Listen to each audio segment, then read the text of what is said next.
The R35 Nissan GT-R is now officially an old car, but tell me it doesn't still have presence. Power is now up to 565 horsepower thanks to revised ignition timing and increased boost pressure. Outside there are lots of small aero tweaks that reduce lift and, I reckon, attractiveness. Inside there are many changes that help to negate the ageing process, but the GT-R now feels old next to the latest German rivals. But never underestimate these things, they have a habit of always surprising you. This one is also very bronze, and I quite like that.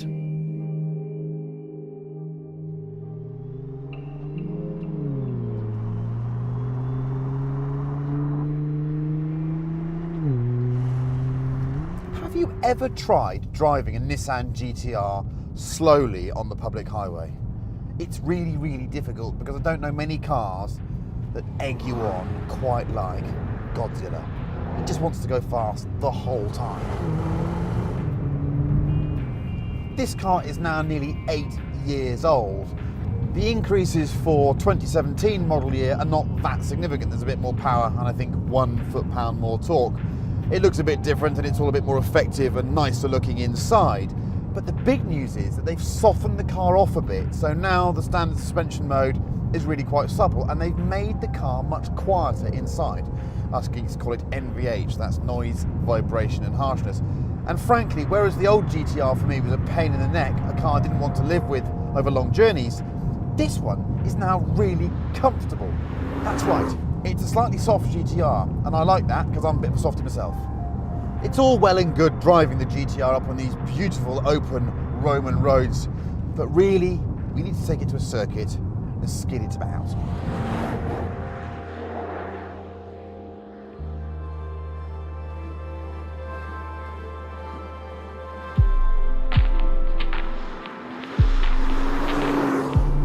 For me, the GT-R has always been something of an enigma because people go on about it. Straight line performance, that's why it's famous, isn't it? Take one, chip it up, give it 1,000 horsepower and watch it do 0 to 100 in about 4.5 seconds. That is quite some party trick, and it was the first of the modern generation of dual clutch transmission, twin turbocharged super sports cars. This thing was munching 911 turbos back in 2007, 2008. Can you believe that? It's nearly 9 years since I first drove one of these amazing cars. Well, this one's now got 565 horsepower and a bit more torque, and it's had some aero tweaks, and I think they've done something really great with the ride comfort, as I said, on the road. It's now more usable and the NVH is better, so it's not battering your ears. But on a circuit, the enigmatic quality for me is that the chassis is so interesting. This is a four-wheel drive vehicle that's so clever. It's trying to juggle torque to make you go fast, and therefore it's throwing it forwards and backwards and at times fighting the driver. And I've always found it so enjoyable going into battle with the GT-R. We're at Landau today, it's nice and slippery, and instinctively I find myself being a wally. I don't care about lap times.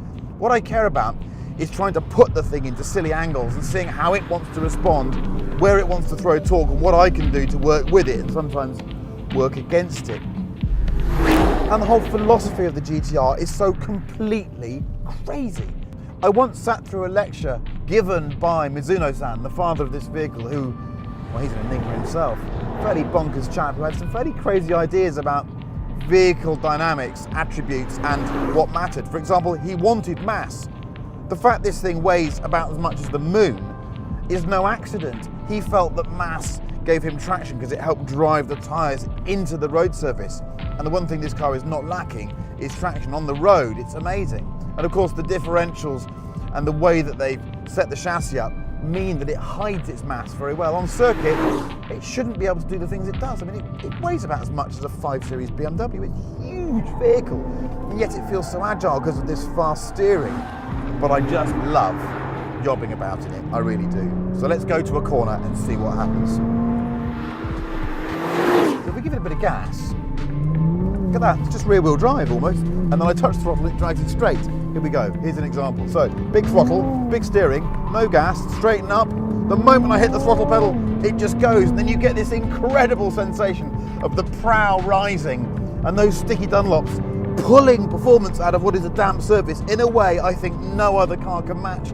And then there's the sound. It's got this really distinctive sound from inside and outside, a sort of whooshing, wheeshing, rushing of air, like it's doing something. It's almost changing the molecular structure of the air that's coming into it, and it makes this incredible noise. It's a deeply, deeply characterful vehicle as well. At times, people have accused this of being a bit Japanese, a bit sort of anodyne and boring and lacking personality. I can't think of any car that has more personality. At idle, it clicks and clacks, and when you engage drive from stationary, it makes all sorts of weird noises, and it purrs and hisses and buzzes, and I just love it. I can't believe it's so old, actually. Of course, you can drive it in a straight fashion as well, at which point you'll just be amazed at the level of grip that it can pull. This new slightly softer suspension, I think, helps because it gives it a bit more roll, and I feel the tyre gets the chance to work over bumps better. But the braking performance is fantastic. The engine just keeps pulling. A bit angrier at the top end now than it used to be, and still making a fantastic noise. It's a really, really fast car. I mean, you can match this thing against all your latest metal, and it will still be there or thereabouts. Now, normally at this point, we take all this gubbins out, the onboard camera, we've recorded that, and then I go out and we try and slide around the corners to get the exterior shots that match what I'm saying inside the car. But the GT-R is such a challenge that I want to leave this running today, so you can see the process of trying to make it work. Because to be honest with you, I don't know what's going to happen. I could tip into the corner the first time in third gear at 70, 80 miles an hour, and it might just understeer straight on, or I might get it just right and it might just oversteer. What we want is that oversteer shot. We do a couple of straight passes, obviously, but trying to agitate the car. I don't know whether it'll try and straighten itself up too quickly. That's what I love about this. Some people find it frustrating, but I really don't know what it's going to do. And you have to kind of respond quickly. If you get the steering input wrong when it goes, then you have to phone Nissan and go, sorry.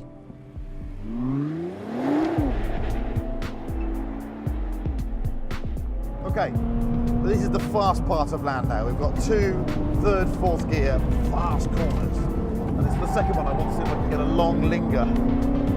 So I'm going to pitch it in now. No, see, it's just understeered there, and then on the exit it's giving me quite a big oversteer.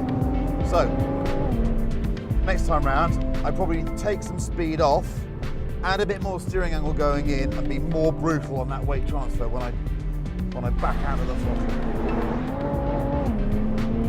Because the GT-R's 4-wheel drive chassis will give you a power oversteer, and it will give you a lift-off oversteer as well. It'll give you both, which is more common now, but was very rare when the car came out. Here we go. So let's go in a bit quicker, see if I can back off. There she goes. Oh, and then it straightened up, and it went again. It went. So I want that consistent slide. I got it to go. The circuit's got a bit drier there in the last few minutes, so what I need to do is probably carry a bit more speed, and then we can get that nice consistent slide that will give you the all the way through shot that we look for when we're making these videos. Speed is your friend when it comes to sliding. The faster you go, the more you can carry it through. Here we go, let's try again. So a bit more speed. There she goes. There she goes. Adding power. Look at that, all the way through. That feels mental. What's that? Coming in at about 75, leaving at 90 miles an hour, and a dry track on the exit. Oh, I love my job. I feel so alive doing that. So naughty. Woo. Have a look at that. Have a look at that from the outside and see what it looks like. It'll look fantastic because there's leaves and slipperiness, and then there's dry on the exit. Oof. You don't need me jabbering. You just need to look at single slow-mo of a car. Lovely.